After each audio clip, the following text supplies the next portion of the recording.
Per carità. Cosa ne pensa? Malissimo, malissimo. Era meglio andare al voto, secondo lei? Certamente, perché è una cosa più giusta, non questi inciucci che fanno, anche perché fino al giorno prima ci hanno detto giustamente di tutto, perché ognuno ha un modo, uno ha un altro, ma non si può. Era meglio andare al voto, sì. Salvini, secondo me, era già al corrente di quello che stava succedendo. Per me bisogna andare a votare perché l'impasto, il zibaldone non ha mai fatto bene a nessuno. In una repubblica parlamentare, finché c'è una maggioranza, bisogna sempre tentarla.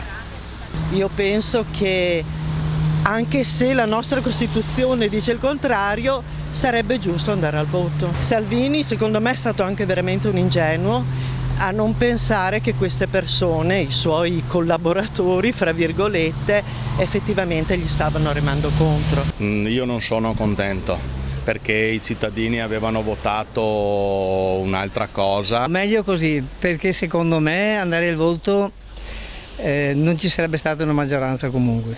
Beh, finalmente Salvini è andato fuori dalle scatole.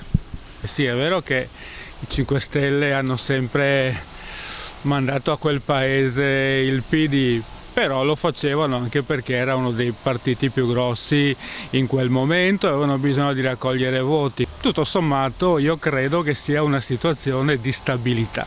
Nuovo governo, cosa ne pensa? Disastro. Era meglio andare al voto, secondo lei? Secondo me sì. Era anche più giusto andare al voto. Era meglio andare al voto. E quei caselai bisognerebbe mandarli a lavorare senza paga. Tutti, dal primo all'ultimo. Io penso che se torniamo a votare sia cosa buona e giusta, perché sono 10 anni che abbiamo un governo che non è eletto dal popolo. Perciò sta democrazia mi fa ridere proprio.